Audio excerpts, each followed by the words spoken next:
money on their way to North Carolina went for the purpose of speculation in certificates, splashed and bumped over the wretched winter roads. Two fast-sailing vessels chartered by a member of Congress who had been an officer in the war were plowing the waters southward on similar mission. John Quincy Adams would later write to his father of how Christopher Gore, the richest lawyer in Massachusetts and one of the strongest Bay State members of Hamilton's machine, had made an independent fortune in speculation in the public funds. And so the insiders chartered boats, stagecoaches, every means of transportation they could get to go up and down the eastern seaboard buying up these bonds, which they knew they could buy at 2 cents on the dollar and then cash them in. Hamilton's benefactor, Robert Morris, the financier businessman Robert Morris, according to New York newspapers at the time, made the modern day equivalent of about $300 million in today's money doing this. George Clinton of New York pocketed $5 million doing this. And so Hamilton himself was involved in this. But in researching Hamilton, I found that every time he sort of got caught in some sort of crooked scheme, he would say he did it for his brother-in-law. He claimed that he bought the bonds for his brother-in-law. In another instance, Ron Chernow calls Hamilton an abolitionist. And I knew that Hamilton never advocated the abolition of slavery. So why would you call him an abolitionist if he did not advocate the abolition of slavery? Well, he actually owned slaves, house slaves, and he actually purchased 6 slaves at a slave auction once. And Chernow says they were for his brother-in-law; they weren't for him, as though that makes it right to purchase slaves at a slave auction. But that's what you run into when you get into this literature of idol worship of politicians. So this kind of excuse making. So what came of this? There's a man named Douglas Adair, was one of the editors of the Federalist Papers some years ago, one of the editions of the Federalist Papers, which has made the case for the U.S. Constitution. And here's how he explained what Hamilton was up to. He said, with devious brilliance, Hamilton set out by a program of class legislation to unite the propertied interests of the Eastern Seaboard into a cohesive administration party, while at the same time he attempted to make the executive dominant over Congress by lavish use of the spoils system. In carrying out his scheme, Hamilton transformed every financial transaction of the Treasury Department into an orgy of speculation and graft in which selected senators, congressmen, and certain of their richer constituents throughout the nation participated, end quote. And again, the reason he wanted to do this was he thought the government needed to be much bigger than what the Constitution allowed for. And so he was building a political coalition to grow government and make it much bigger than it actually was. And in terms of the debt, one of the old histories of the Federalist era is called The Federalist Era by John C. Miller. If you go to the library and you want to research this period of American history, this was one of the key books that you would want to read.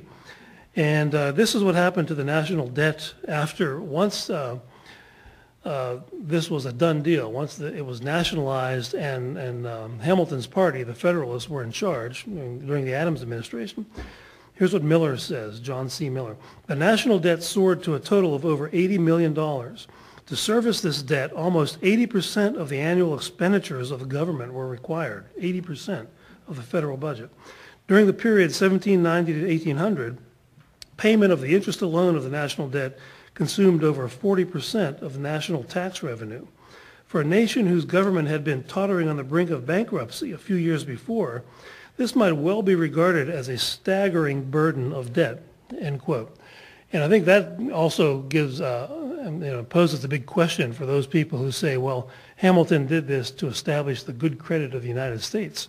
It didn't. They went on a wild spending binge, and Hamilton provided them with the rationale or the excuse to do this, just like John Maynard Keynes would, 100 and 200 years later, in his time, come up with an elaborate intellectual argument for accumulating debt, deficit finance, and so forth. Hamilton played a big role in the Whiskey Rebellion that some of you may be familiar with. And what the Whiskey Rebellion was was Pennsylvania farmers decided that it was uneconomical to grow grain and ship it all the way across the state from, say, Pittsburgh to Philadelphia. Too costly, too time-consuming. So what they did was they distilled the grain into whiskey and sold whiskey.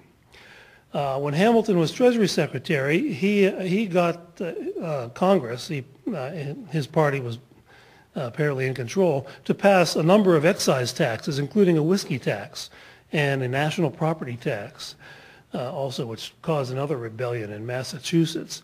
And the purpose of all these taxes, once again, was to fill the Treasury with money so that the bondholders would be assured there's enough money in the Treasury to be paid off these bonds so that the government can continue borrowing and growing that way. And so the Pennsylvania farmers protested this. Tax collectors would show up, they would be burned in effigy or just disappear altogether. Hold your applause, please. And so Hamilton, as Treasury Secretary, persuaded George Washington to get some of the governors in the surrounding states to conscript about 15,000 men and lead them up into western Pennsylvania to put down this tax rebellion. And according to Claude Bowers, who I just quoted, the officers were bondholders from the eastern seaboard. The soldiers were conscripts, draftees, but the officers who commanded them were the bondholders. And so they went up there to western Pennsylvania. This was just south of Pittsburgh, which was sort of the epicenter of this tax rebellion.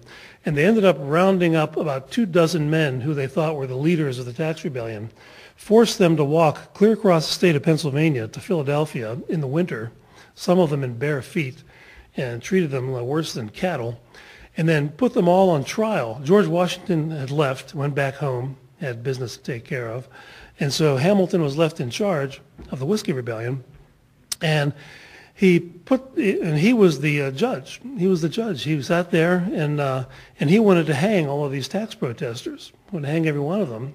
He instructed some of the interrogators to try to get dirt on Pennsylvania politicians who were enemies or opponents of the Federalist Party. But George Washington intervened and pardoned everybody. And so nothing happened. They didn't hang anybody. And they ended up not really collecting the whiskey tax either. And so some historians have said that this was a good show of force that established the power to tax on the part of the federal government. But if you read about what actually happened, it didn't.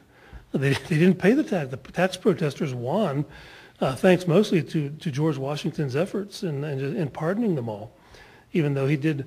There's one historian who tells an interesting story. He claims the reason Washington went up there was that he owned a lot of land in Pennsylvania, and this historian argues that this was one big real estate showing on the part of George Washington. He was trying to sell some of this land to some of these wealthy bondholders who were I don't know if that's true or not, but that's the story one historian tells. And so this Whiskey Rebellion, again, it was a part of Hamilton's effort to show how the government would use intimidation, force, and even death, even hanging, or the threat of hanging, to enforce tax collection to grow the government. And this is when James Madison began to smell a rat. Even though he had supported Hamilton, he was a Federalist.